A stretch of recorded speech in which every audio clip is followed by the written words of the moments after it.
All right.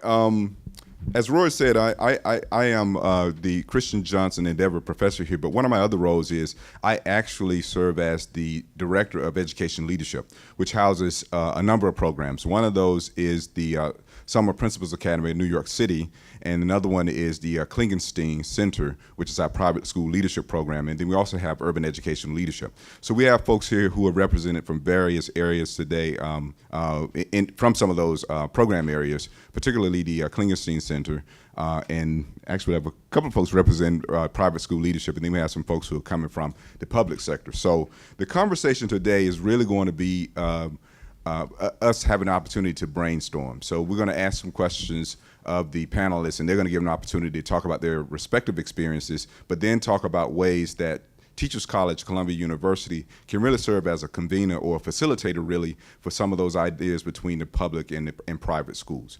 All right, so with that, I'm going to just jump right into the questions, and we're looking forward to a really wonderful dialogue, and we thank you for coming back this late in the day on this beautiful sunny afternoon to listen to this great conversation.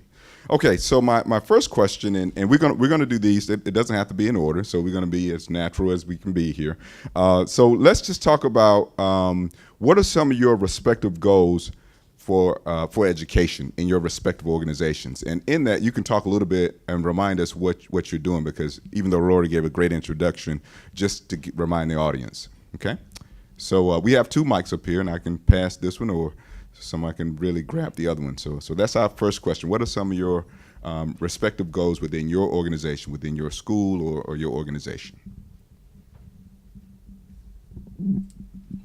I guess I'll start first. Again, my name is Tony Alleyne. I'm the Executive Director of the Delaware College Scholars Program. In short, we're a college access program for first-generation and marginalized students throughout the state of Delaware. So what initially pops to my mind when I think of the goal of my organization is that I'm uniquely situated in the sense that I'm not in a public school, I'm not in a private school, I'm kind of that space in the middle, and I'm able to kind of leverage the resources of both sectors to kind of benefit the public good. So for all the different scholars in my program, I constantly tell them that I'm trying to make them knowledgeable about the things that they don't know. So they are doing really well when they enter the program in 10th grade, and they have all the right intentions to apply and ultimately graduate from a four-year institution, but they are simply unaware of the obstacles that they will face. So once they enter the program, I try to make sure they understand the concept of college fit and what that actually means and what that actually breaks down to. So whether that's a financial fit, whether that's a social emotional fit, whether that's a major fit in terms of career aspirations, we really try to break that down in very tangible bites. So when they are actually applying to college, they are fully aware of the things that they will need to have in place to pick the right school. In addition to that, my program focuses on persistence. So we try to make them overly aware of the very real obstacles that they will face as a student of color or as a first generation student at their four-year institution. So they're making knowledgeable decisions, and they're aware of the support that will be in place once they go off to college. So those are probably some of the big goals that we try to do at DCS, my program. Make sure that students are aware of what they don't know before they choose a school to attend. So hi, I'm Kelley Nicholson-Flynn. I'm here from the Riverdale Country School, where I'm head of upper school, but I'm also representing the Klingenstein Institute for Independent School Education, and so want to speak more broadly about independent schools. When I think about the goals of these different institutions, I'll start with Riverdale, and a school that's 110 plus years old, well situated in the community and long history of student success after leaving that school. We have a heavy focus on academics in terms of, say, a liberal arts preparation, attention to STEM and writing and communication. So we've got a lot of success in that area. So I think that the work that we've been doing at Riverdale, both with folks before me, but work that I'm trying to carry forward, is more what I would call student life outcomes. That's things like social and emotional learning, communication skills, leadership skills, and then trying trying to identify purpose. What is it that I'm doing in my school?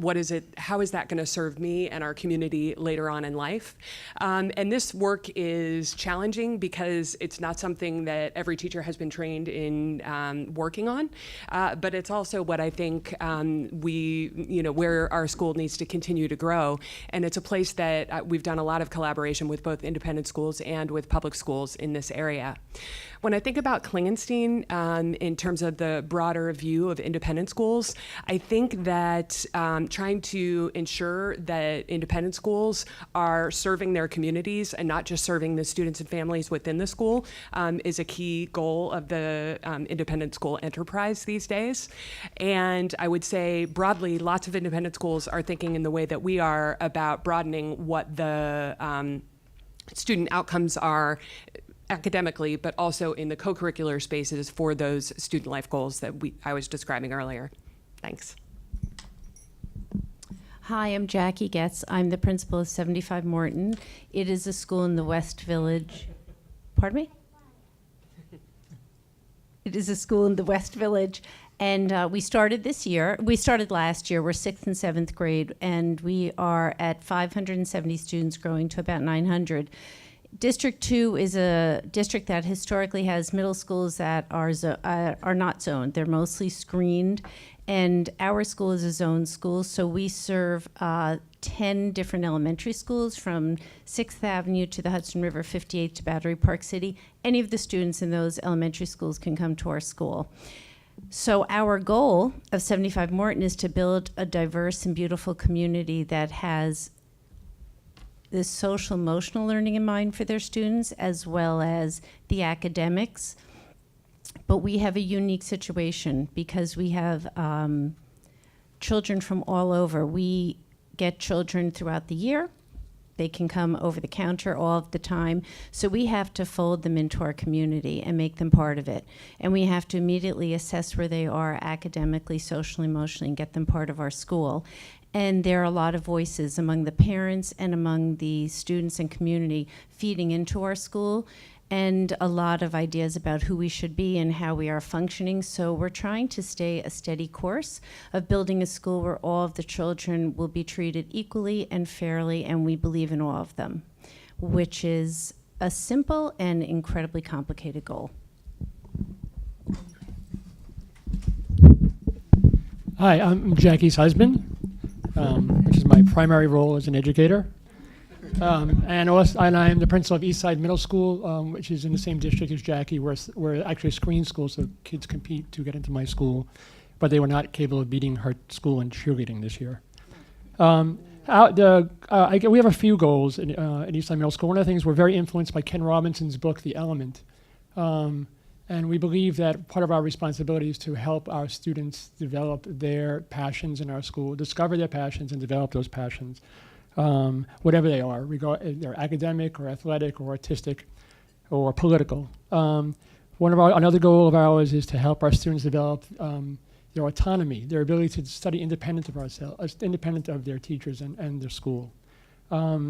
Another goal is to have them develop the habits of mind and the disciplines they're studying. So if they're studying writing, they should develop the habits of mind of writers. If they're studying sciences, we want them to start thinking as scientists. When they're studying as historians, to think as historians, to understand points of view, understand what information is missing in the articles or the stories they're reading, understand primary documents and how historians think. Another aspect of our goal, another goal of ours is from Carolyn Dweck, is to help our students develop a growth mindset, which is very difficult, especially for middle school kids, but to let them understand that they can grow and they're not fixed and they don't identify themselves as an 82 or a 75, but as somebody who's, as Dweck says, somebody who's not yet at a goal that they themselves have set. Another goal of ours is to help the students discover opportunities and support their opportunities to work collaboratively with other kids to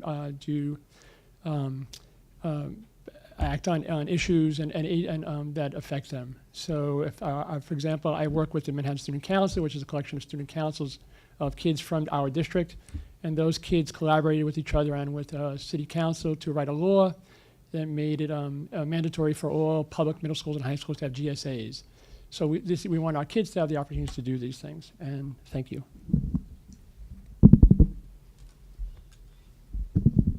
One of the benefits of going last is you get to listen to other educators talk about what they're doing in their work. And the school that I am a part of and I represent gets to do so many of these other things, and we're very excited about that. So my answers are not in conflict with that.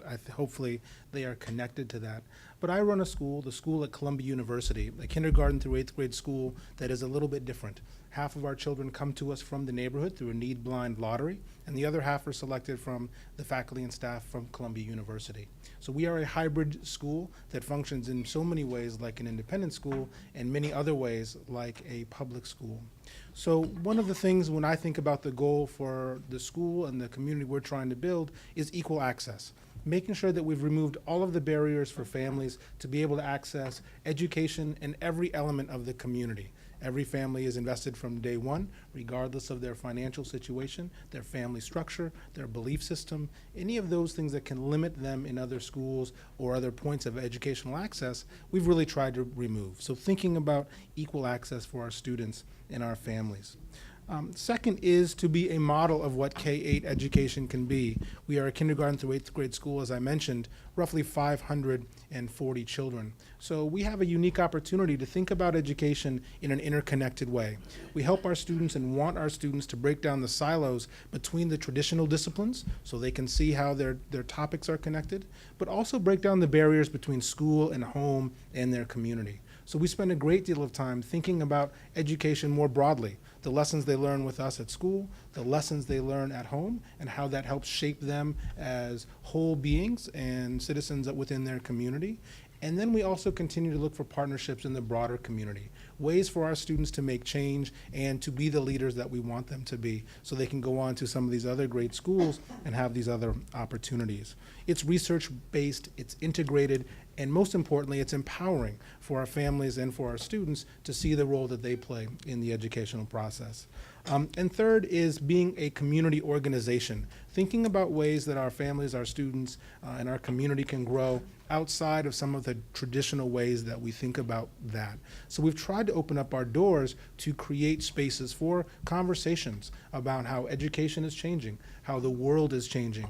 In this neighborhood, we, as I mentioned, we are lottery driven, and this neighborhood has changed a tremendous amount over the last only 15 years that the school has been here. But when we look back historically, what does that mean for the students and the families who live in this community? So thinking about those elements have really helped us shape our approach to education.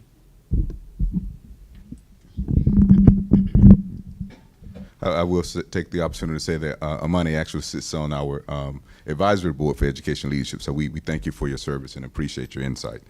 One thing I'd like to move us to, and Jacqui, you've started to get us there a little bit, is what are some of the unique challenges within your organizations? Of course, we have the schools, and Tony, certainly I know there are some challenges you think about. And this probably builds on what you said, Amani, just kind of thinking about things like changing communities. There's a lot of change going on in the Morningside and Harlem community. And in many ways, for some folks, that presents particular challenges. But we know that neighborhoods have unique aspects. And with that, with how schools have been developed historically, there are challenges with that as well. So I'm saying all of that because I'm hoping that in your answer to that question, that you include some of that context of what your school is like. I mean, presenting us with some ideas, if you're working in a school, or in your case, Tony, students that you serve. I mean, where do they come from?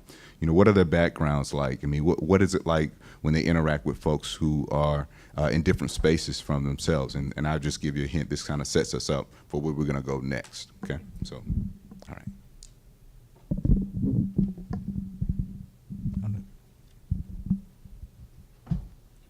Guess I'm going first again. So one of the unique challenges that I have within my nonprofit is that my organization is representing all 19 school districts throughout the state of Delaware. And Delaware as a state is very small, but it is pretty much a world unto itself. So within northern Delaware, the Wilmington area, that's the city. So we have a lot of students from the Philadelphia area, students from Camden, students from Wilmington or Newcastle area that have a lot of the urban issues that are persistent within the region.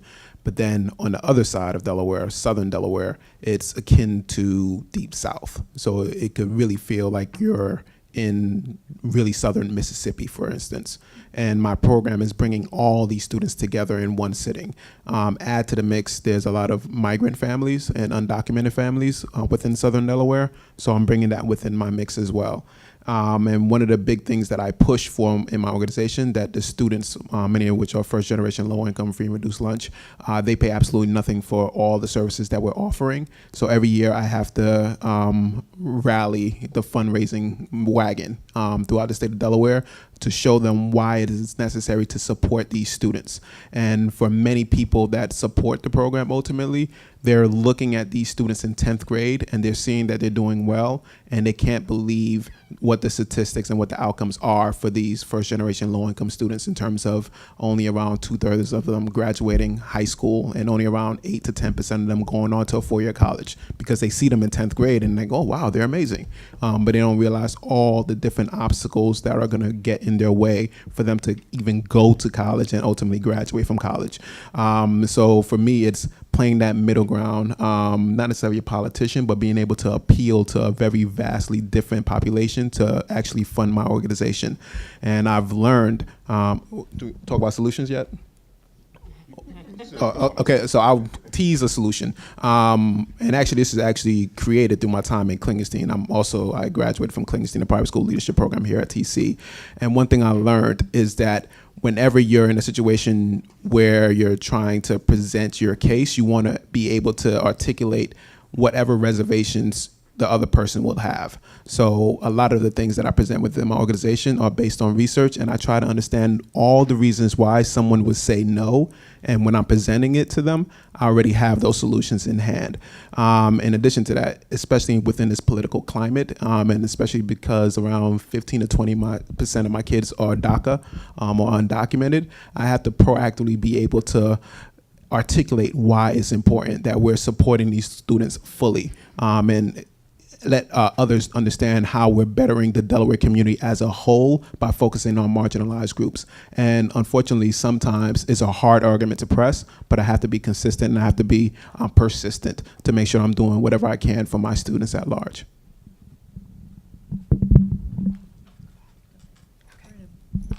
I guess we'll go in the pattern. So challenges in my organization, but also in independent schools broadly. I think the first thing I might mention is, what is the role of an independent school playing in a community? Especially given the fact that many independent schools are tuition-driven schools and the tuitions are rising. And in the country where we have significant income and wealth disparities. So that's something that is an active conversation both in my school and in the independent school community. Attached to that is also broadening access to ensure that we are serving our communities. And when you think about the rising costs of tuition, that is an ever-increasing challenge.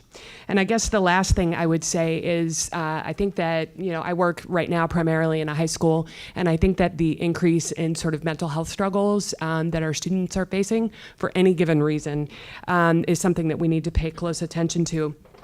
It's hard to exactly put your finger on what it is that's causing these increase in mental health challenges. Is it changes in technology? Is it things I mentioned before, like wealth and income inequity? Or is it rising pressure? And it's probably different for every student, but I think that we're reaching crisis proportion.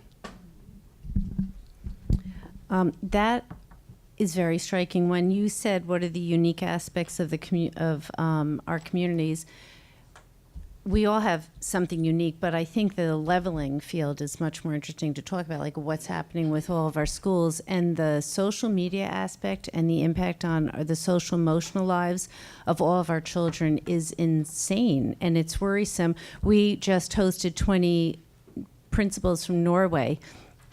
We found we were talking about all the same problems among our children, and they're from Stavanger, Norway. We had all the same issues. It was fascinating. They have middle and high schools. and my community, like many of yours, is very diverse. You know, we are a public school, so our diversity ranges from the academic diversity, because we don't select our children, to economic and social emotional. We have racial diversity. We have parents who don't really understand that our school is in the West Village, but that doesn't mean it represents the West Village, that we have children who come from all different places. We're trying to educate our whole community to get along, to behave, to play nice in the sandbox. That's adults and children. And we are, when that's not happening, when that noise is not happening, we look in our hallways and we have kids hanging out. They have, you know, they don't carry much of the craziness in the narrative of their parents and the outside world. They're actually just interacting in the hallways. Naughtily, but interacting, so we're happy about that. So we keep that as our focus, and then we get all the noise from the outside world about, you know, how our children should be, but they can't. They're middle school. They are as they are. We're taking them where they are, and we're bringing them forward, and we are trying very hard not to look at them except for who they are inside. And that is a difficult situation sometimes. And our funding is varied. You know, right now we're facing a huge budget crisis for next year. We have to hire 30 teachers. We'll have money for 21, we think. We depend on our PTA. They can't do all of the work for us. We have issues like that, which I don't think are unique to any public schools. But what we do share with all of you is this sense of the world our kids are going into. I think they're getting so many mixed messages and they're so confused. And so much of the work we do is really how are we situating them to understand how to be in control of their lives and how to be learners and to own that. So while I get visits that, you know, my subgroups are not doing well enough, my point is not I'm going to cram test prep into them to save us from any, you know, harsh comments. My goal is in 3 years, how are we turning them into learners who own that? That's all we can do for our 3 years, along with all the other work, but that's essential. If we're not teaching them how to be learners, we're not doing our job. And that's all the kids, no matter who they are or where they come from. So I think we have to look for what makes all of our kids the same. They're in different places, but they're all the same in so many ways.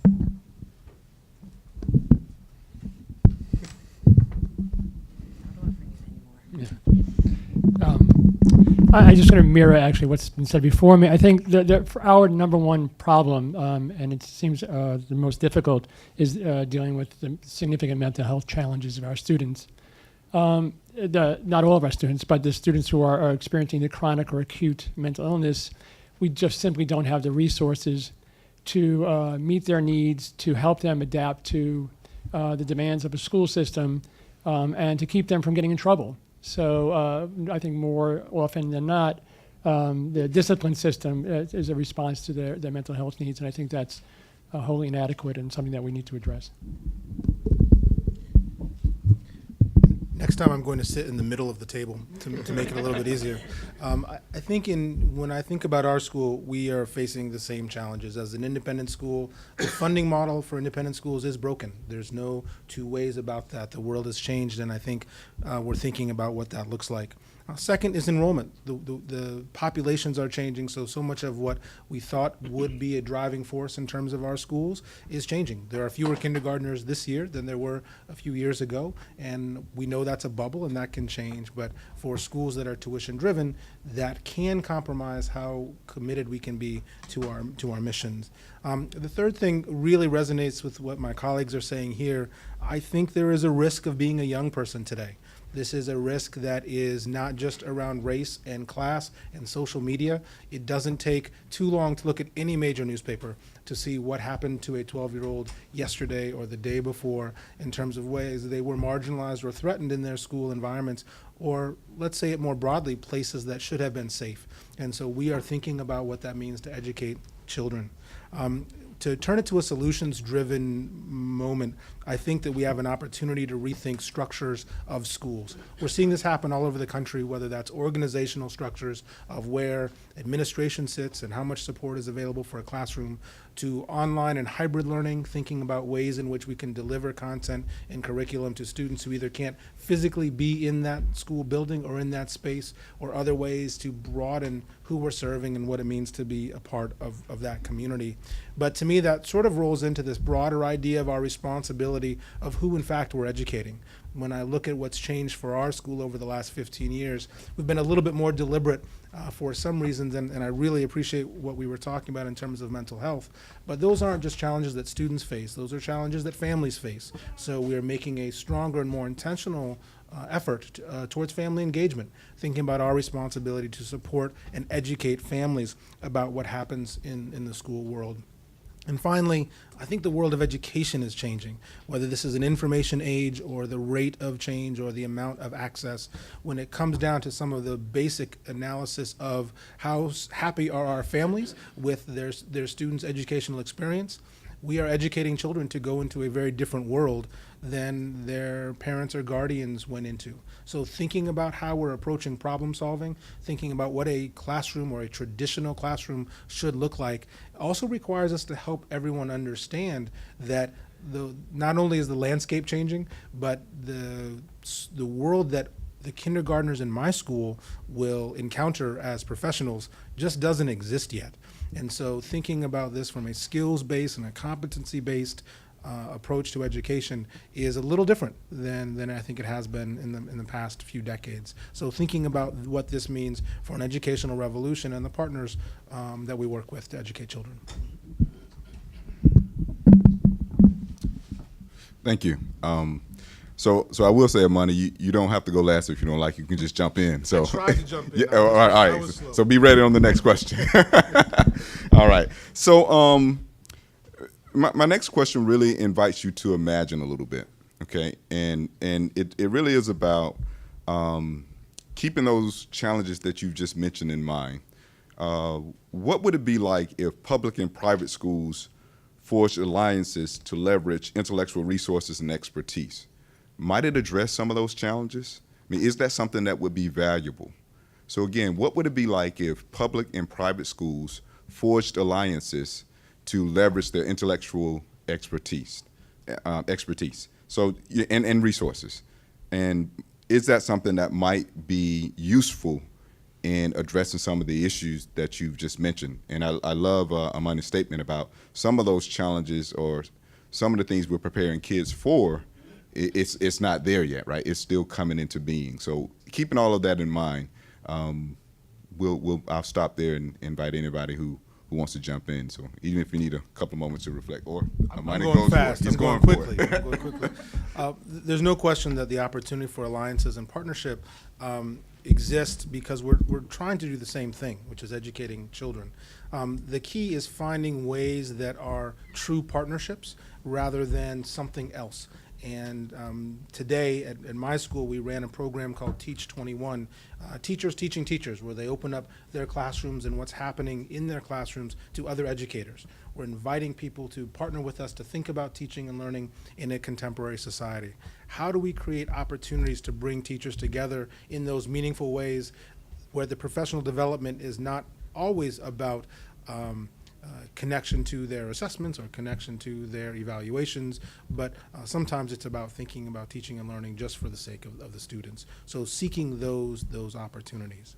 The other thing that I think is important, and I heard a little bit of this earlier when we were talking about the college and post-secondary pipeline, is developing strong advocacy that is bigger than the schools that we represent. Understanding how important it is for all of our students, independent of the schools that they choose, to have good opportunities ahead of them. So finding ways to bring programs into our schools, into our communities, and hosting them so everybody is aware of the access, and other organizations that are doing really good work in their communities, even if it's not a direct connection to the school that you run or the families maybe even that you serve. Thank you.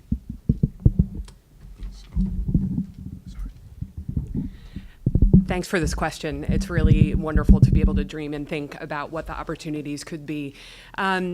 I think that it is incumbent on independent schools to collaborate and share with our partners, as we're talking about up here today. And I want to make clear, it's not because we know better. It's because we want to share resources and share ideas and gain power in the strength of the group. I'm aware of a number of different schools who have created sort of spin-offs. So, for example, there's a school in California that's called the Crossroads School, and they developed a foundation. So they're in LA, and it basically helped to fund arts education in public schools when arts education was cut, based on, desire to achieve test scores and things like that. And I think that goes as far back as, say, the 1980s, and NAIS, which is the National Association of Independent Schools, really started to ask independent schools to think more broadly about their role in the community. I have a couple examples that I think are potential possibilities for the future, or the current and future. Riverdale has been involved in creating a couple of online opportunities. One is called the Teachers Guild, and teaching is a really super lonely profession, and a lot of us go into classrooms and teach and are too busy to meaningfully collaborate with other educators. And so this is an online community where they use design thinking as a way to tackle the challenges that we face in independent and public schools. And an example of a recent project is about digital citizenship. We were talking about social media and mental health. And so a recent sort of challenge that the Teachers Guild tackled was how might we help our students become better digital citizens? And they created policies and lessons and things like that that could be shared among all sorts of different schools. Another example of that is it's an app. I'm just not product placement. It's called the Purpose Project. And it emerges from what we know about from research of a guy named Bill Damon, that people are happier and more successful when they understand better what their purpose is in life. And that doesn't mean going to, save the world or something like that, but simply, I want to be a better family member. I want to be a better community member. And so, we at Riverdale worked with IDEO, which is a design company in California, to create an app to give structure to things that we know help students, reflecting on their values and what they care about, trying to come up with something that they hope to achieve, and then planning towards that goal. And that's something that we've shared, for free, broadly, and it's gained like this much traction in independent schools and like a lot more traction in some public schools. And then one last thing that I want to mention is some work on something that's called the Mastery Transcript Consortium. You all know that when you apply to college right now, you send your transcript with your grades, and you have your test scores and your letters of recommendation and things like that. And it gives a sort of distorted view of a student and what their strengths are and what they could provide to a college environment. It doesn't allow us to talk about, are they empathetic? It doesn't allow us to talk about in the same way some of these social and emotional skills that we all really care about. So a group of independent schools came together to work on this idea of a mastery transcript that we could use to help students apply to college. And at first, it was really focused on independent schools, but it's not going to have any impact if it doesn't include the excellent work that's happening in public schools in terms of competency-based curriculum and competency-based education. And so it's something that I think if we work together on, we may be able to potentially someday have a little more influence on the college application process so that we can better represent the strengths that our students have emerging from school.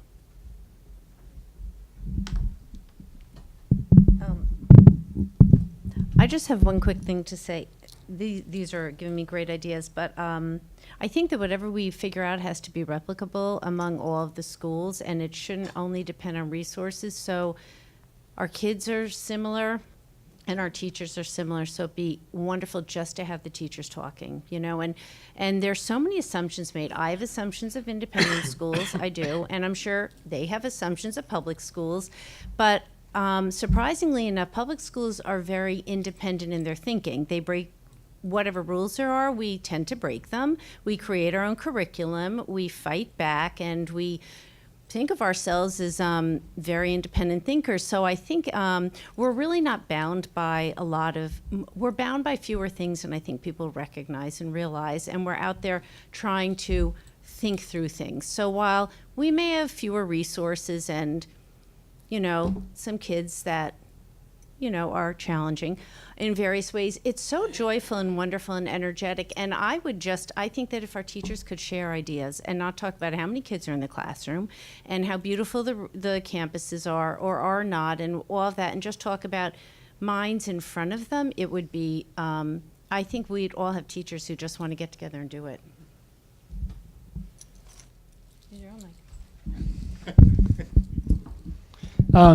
I think for me, I would like to see student collaborations across school walls and borders.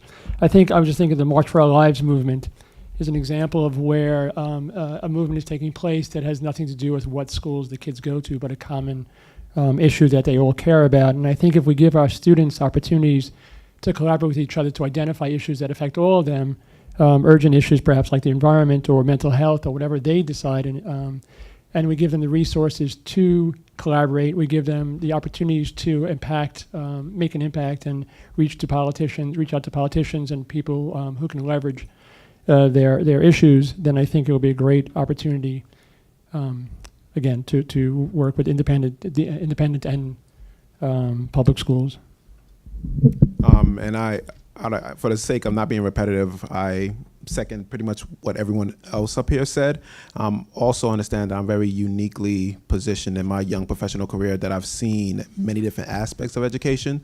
So I attended public school in New York City for quite some time. Then I went to a boarding school.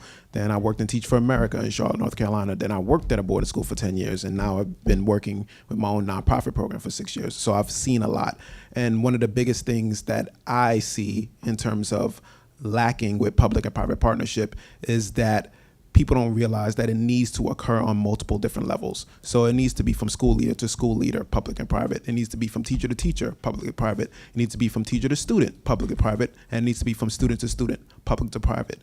And it needs to be something that is not a one-shot thing. It's not one day of professional development. It's not read this book over the summer and come back and let's talk about it for a couple of hours and then we did this work. It needs to be something that's sustainable and something that both sides are willing to invest in, both in terms of times and financially, to make sure that the product is something that is sustainable and replicable.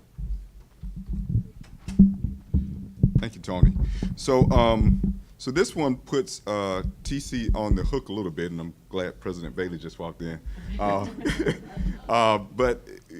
in thinking about what you've just shared, and I appreciate that, we want to know, as faculty at TC and staff and folks who work in the ivory tower, so to speak, what are some of the things that we can do at Teachers College Columbia University to serve as a convener of some of these ideas or a facilitator of some of those ideas that you presented? We've talked about the public-private alliance, but what are some of the things that we can do to refashion our thinking a little bit? As I said earlier, we appreciate Amani Reed being on our advisory board and sharing ideas, and we have some more practitioners there. But beyond those things, what are some things that we can do here at Teachers College as we think about those alliances?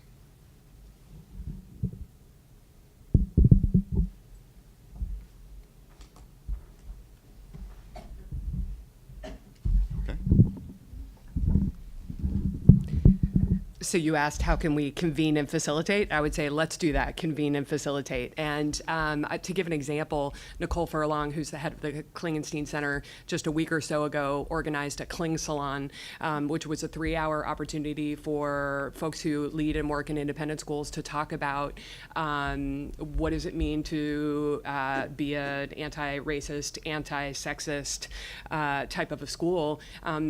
Specifically, we were talking more about race than anything, given that some of the independent schools that were represented there are primarily white institutions.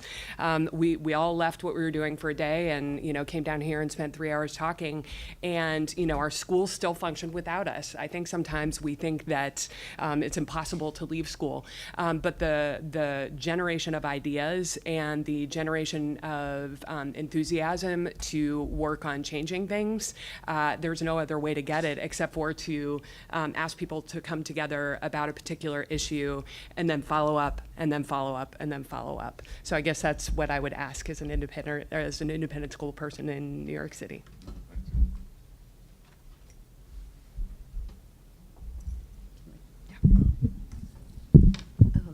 Our school has a bit of a link to Teachers College because we have a lot of communication with some of the people there who tell us about the programs, and then we don't access them. I know. So I'm wondering, why does that happen? And it is about time, yes, and we don't want to leave because it's actually fun to be at school. And it's really dreadful to be at most meetings, so why leave? However, maybe if Teachers College could actually come to the school and talk to the faculty and say, this is what we're offering. We're giving you plenty of time and heads up. This is the weekend. Like, just come and talk to us. So don't tell us to go online because we may not. And it's always a little bit too late or something. So maybe it's laborious, or come to the principals' conferences and say, this is exactly what we're offering on the line, sign up. Because there's so many, it's not about adding more, it's just getting us there. We don't go. And I think if you come to the schools and talk to the schools, you would get a lot more traction in some of these programs. Because I don't think the conversations change. I think we have great conversations, we all get inspired and we leave and then, oops. So if you could just keep what's going on and pull us in by coming to the schools and talking to us. I love the idea of creating space, and I would echo both of those comments.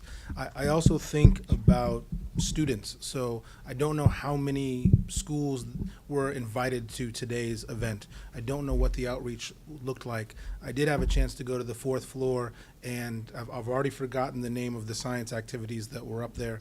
But to watch a 6th grader explain the difference between slime and oobleck is really why we're doing what we're doing. And so the opportunity for us to learn through the eyes of children and take that back to our schools, I would love to come and visit your school. I would love to be invited through Teachers College to come and have that experience. I think that there are ways to do some of that formal connecting.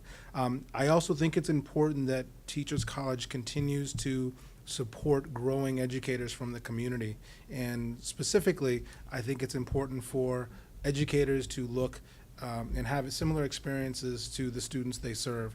The film that we saw today spoke to that, I think, very well in terms of how empowered the students felt by having mentors and sponsors in their life that helped them see the opportunity and potential that lay ahead of them and help them navigate a really complicated process. So what is our commitment as Teachers College to that service, not just to the students here, but really to the field of education?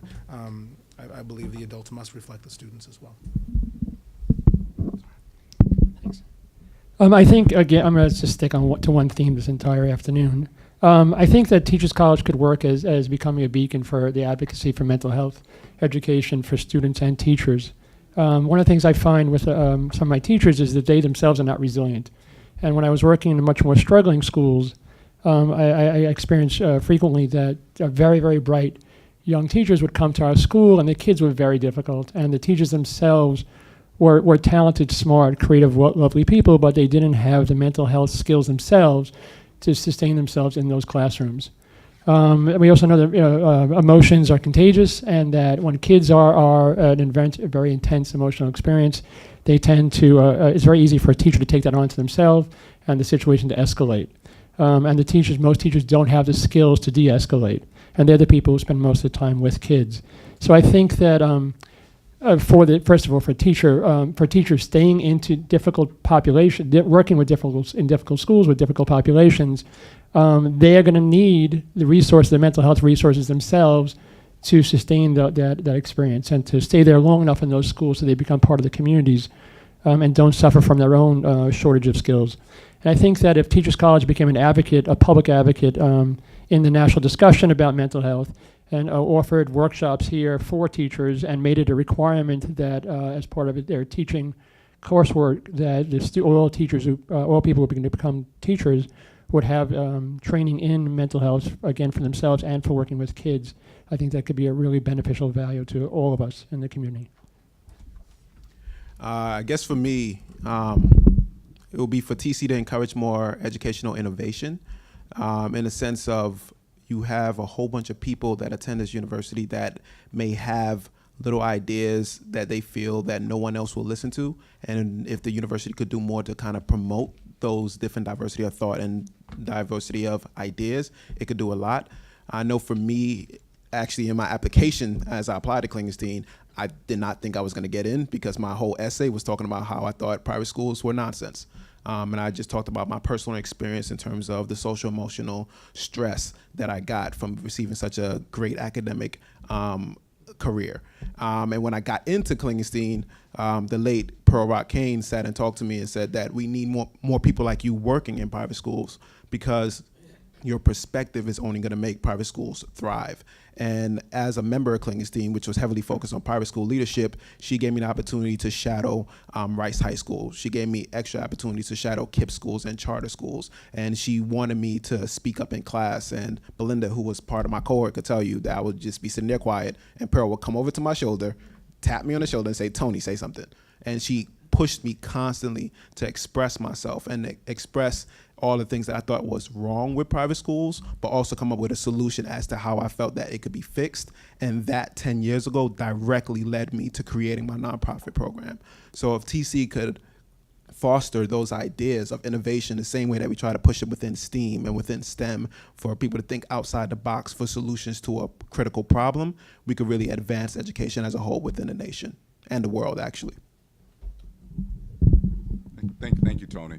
I will say that, speaking of my beloved colleague Pearl Rock Kane, last summer we had an opportunity to bring together students from Klingenstein and SPA New York City, where they had an opportunity to view a play together and also a critical play, and had an opportunity to discuss it and to come together, and also went around the room and viewed some posters. So it was one of those things where they can engage in some of these critical conversations, as Kelley was saying earlier, around anti-racist leadership, around what's going on in schools with, a lot of, we're seeing hate symbols, reappear. We're seeing conversations with kids about being more democratic, and students really deciding to go out and say, hey, we're going to have more conversations about this, and in some ways we're going to be maybe do that in the form of protest. So I wanted to just, we've seen that happen in public spaces and private spaces, and as of late it's been happening in the Northeast quite a bit. So I wanted that to, just to get some thoughts from you on what are your thoughts about that, as students really see this as a way of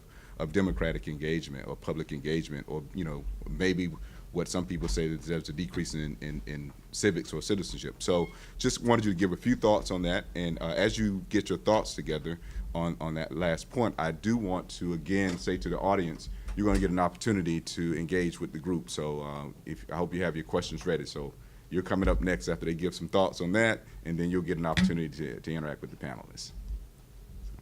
Yeah, sure.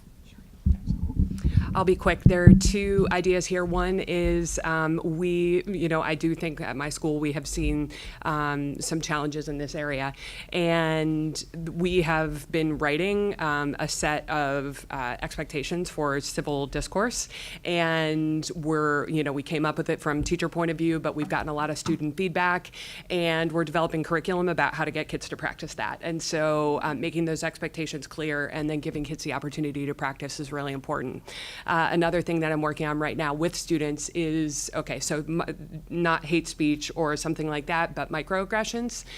Certainly microaggressions happen, on a daily basis, probably in all of our schools. And the hardest thing is for kids to speak up about it and to, look at the person who hurt them or look at the person who they've hurt and be able to talk about that. And so I'm working on developing protocols with kids that are in their language, the way that they can handle, as opposed to the way that I, as an adult, might handle something like that. And so, there needs to also be a curriculum and rollout around that as well. Thanks, Kelley. Very briefly, we have an advisory program at our school every day for half an hour. 18 kids and one teacher work together, and we're working on implicit bias and just conversations and building community, because when you're growing such a large school, the first thing you do is put structures in place. You have small, little, tiny communities. So our children will be in their advisory. They won't follow their advisor. We haven't figured that out. But they'll always be in an advisory with 18 students all year long. And those advisors run their student-led conferences. And those conversations, these are randomly picked students are together. So we're building ways to communicate across all lines and to be fair and to listen, because it's not just the language they're using, it's how they're listening. So we're working on that.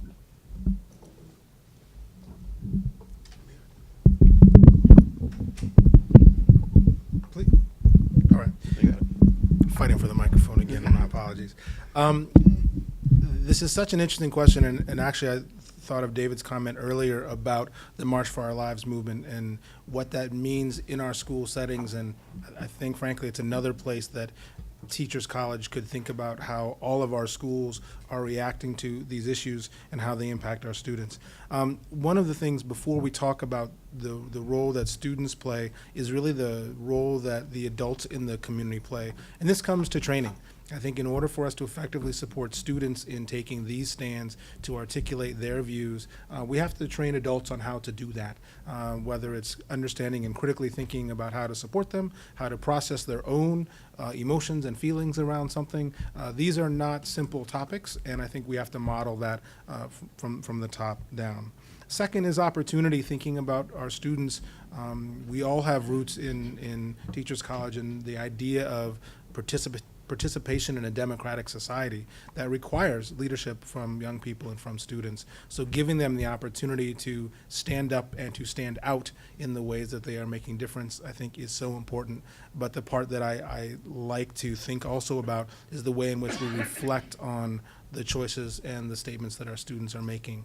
At the School of Columbia, when we have had moments to stand out and to stand up, we've also tried to partner with other schools within our community to not just march independently, but to march collectively for some of those really important values for children and for families. And as I sit on this panel today, I think there are more and more partners that we will continue to identify to do that work with. But the reflection and training are two pieces that we didn't talk about.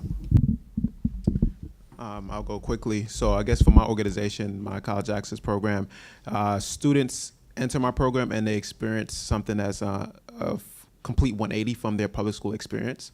And many times they end up frustrated and angry in the sense of they're, for the first time, realizing what the other half gets to experience every single day.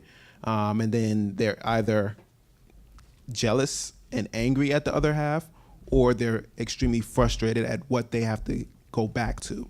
And sometimes that anger and frustration could be lashed out at their school community in the sense of, why don't I know my counselor? Why are you teaching me this? And this is not what I need to know to be successful in college, et cetera, et cetera.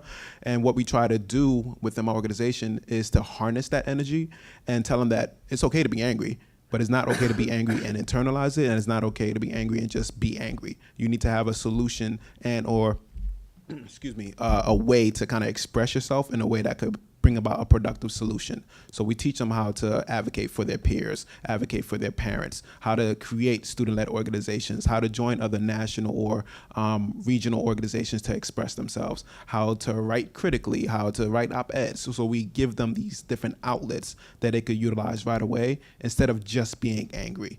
So hopefully that's a way that they could be more productive, not only for themselves, but their peers when they go back to their public schools. One of the things I discovered, we'll talk about student engagement here. One of the things I discovered when I was working with the Manhattan Student Council the last few years is that the New York City political system is very accessible to students. When any bills are being proposed, there are public hearings that are open to everybody. And one of my great joys was having some of our students come to one of these public hearings. It was on bullying, and start talking about the LGBTQ community and their experiences with GSAs. Two of my students who testified later led to the development of this law, which I mentioned before. I think one of the things that we could do with our students, again, coming across schools, is let them know that it's a very short distance from their voices to the city hall and to city council, and that they can work together collaboratively to have their voices heard, to speak at these open forums. Again, they are public. And one of the things that was also very influential is as our bill got some weight and momentum, larger groups, more diverse groups of students began to testify, which became itself more persuasive. So if these kids, again, look at the March for Our Lives movement or the environmental movement, that have obviously, it doesn't matter what school you go to, these issues affect all of us. And all of our kids, that they could get together, collaborate, and have their unified and heterogeneous voices heard at these events, and press their politicians to make changes for them. Excellent. I certainly have enjoyed this panel responding, but as I noted earlier, we have about 15 minutes remaining. So this gives you an opportunity to ask some questions. We're going to pass this mic around. We're going to ask that you please speak into the mic. I want to remind you that if you're on Twitter, make sure you're tweeting, and I think it's hashtag TC Academic Fest, AC Fest, Act Fest. So be sure to go on Twitter. So just raise your hand, and Morris is going to be very helpful.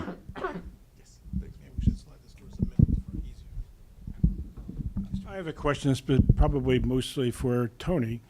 A lot of the students that I deal with in the state of Arizona are DACA students, and the very difficult time to get them to complete the FASA application because they're afraid of deportation.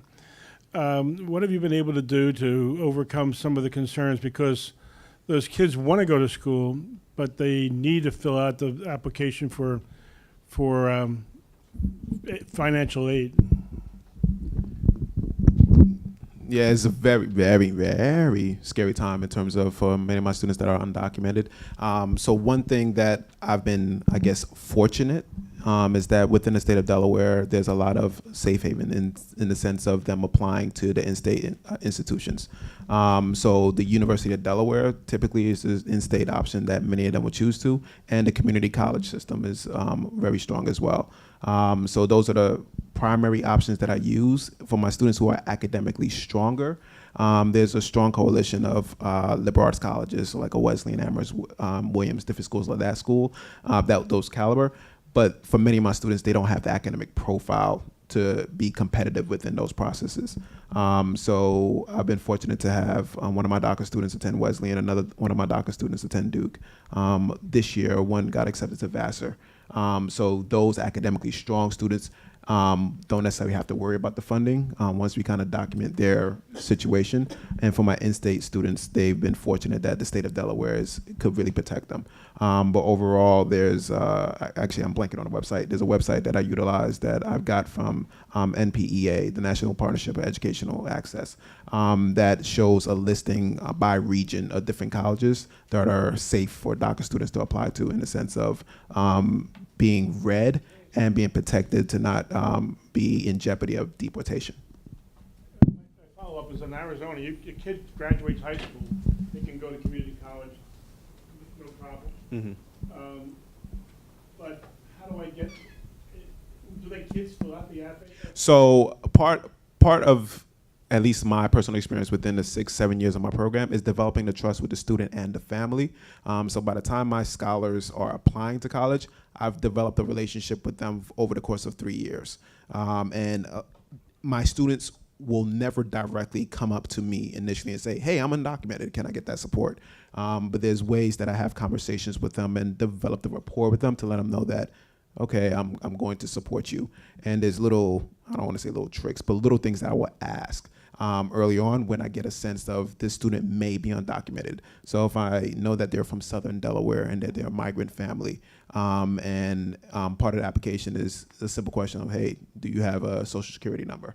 As soon as I see a little hesitation, that kind of lets me know that it's time for me to have this type of conversation with that student and let them be able to be comfortable enough with me to open themselves up. And then I also have my alums of the program coming back and working in the program. And sometimes students are more likely to confide in someone that's closer in age who's going through the same exact thing at that same exact time instead of me, even though I look young. So those are kind of like the backdoor ways of me finding out the situation, so that when year 3 of my program comes up and it's time for them to apply to college, I could pull them and their parents into the room and say, hey, this is how we're going to approach this situation.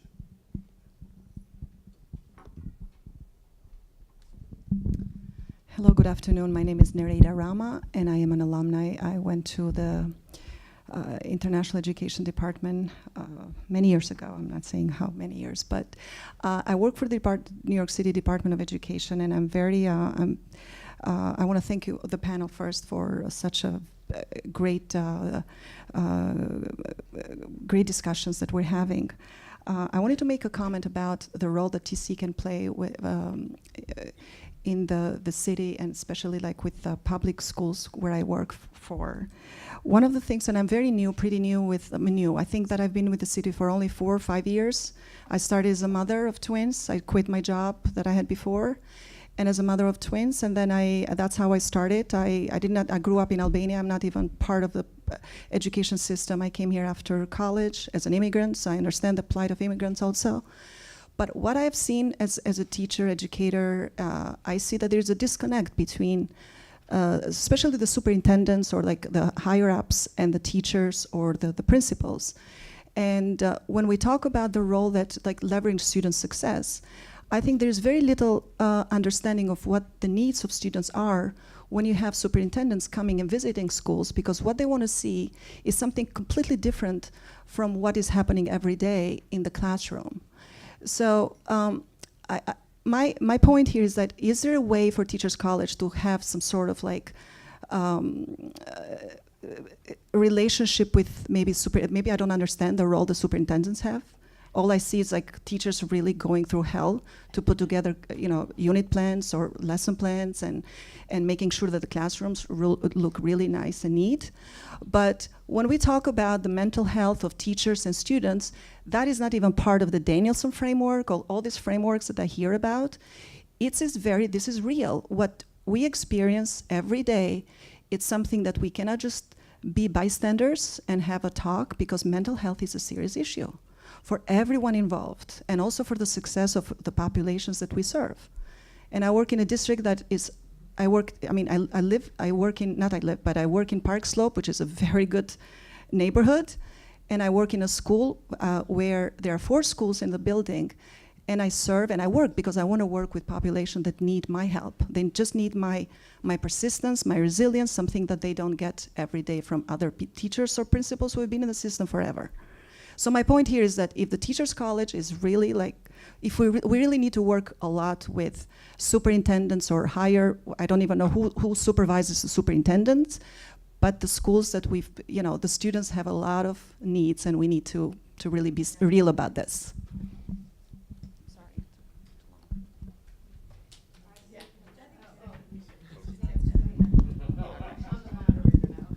Okay, Suzanne, I agree with you. I think what you're describing are teachers are being bullied by the system. They are. Not in my school, but yes, they are, because suddenly a visitor comes to our schools and the teachers have to perform, and we don't quite know whose job we're saving at that point. So there's a lack of communication structurally between the goals of the top of the Department of Ed and then the goals of the people who are with the children all day, every day. So while we are almost addicted to collecting stories of children, so we, it's like Annie Lamott's book, Bird by Bird, we're going child by child, and they're not going teacher by teacher. I was raised in the system where when I was a new principal in District 2 many years ago, and I messed something up as a principal, and I called them, and don't we always, and I called before email, and I said, oh my God, and they said, yep, you were an idiot, but we're going to help you, because when we take care of you, you take care of the teachers, and the teachers take care of the kids. And what you're talking about is a broken system, because there isn't that sense of, who's taking care of who, and at the end of the day, who's taking care of the children. So when it doesn't work that way, we just have to stay strong in our schools and take care of one another. It'd be great if TC started a dialogue with the Department of Ed and all of that, but I think strengthening the skills of teachers is imperative. I love that idea. And keeping principals and supporting principals. Our friends from Norway who visited came with their chancellor, their direct boss, who's like the superintendent role in the city, and we were talking with the chancellor, and his role is described as, I'm here to support the teachers. When they have a bad day, they call me. When things aren't working out, I am 100%, my job is to support the teachers and to take care of them and make sure everything's okay. So now we're all moving to Stavanger. Isn't that a great idea?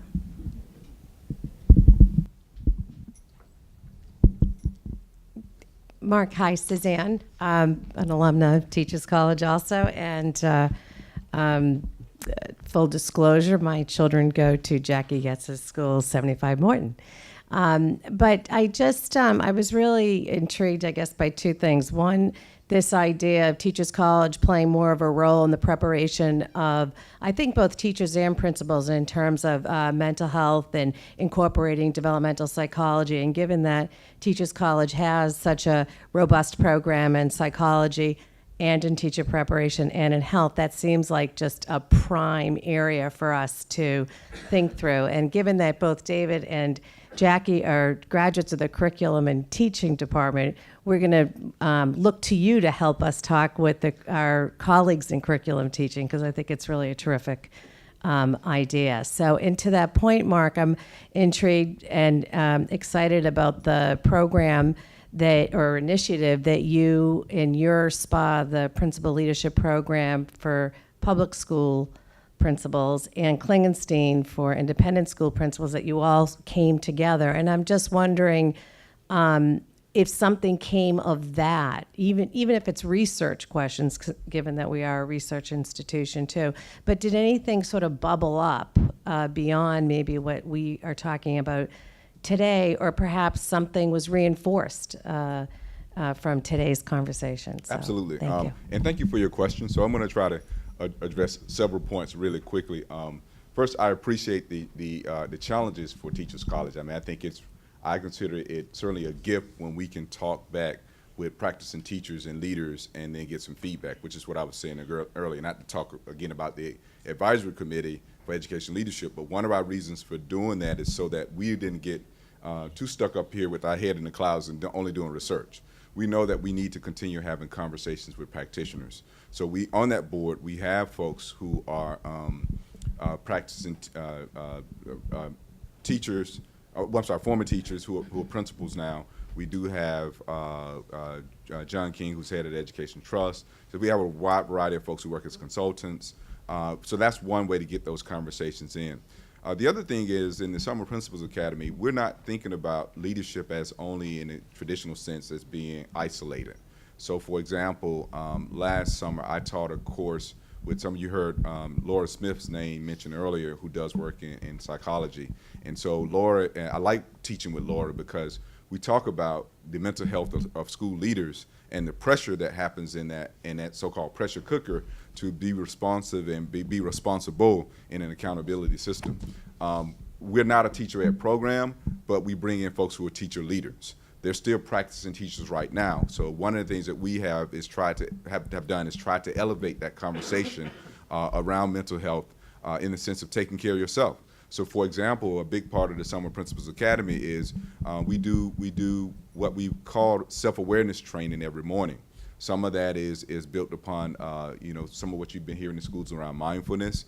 Some of that is just built around, are you taking care of yourself? Are you being aware as you move into administration or not?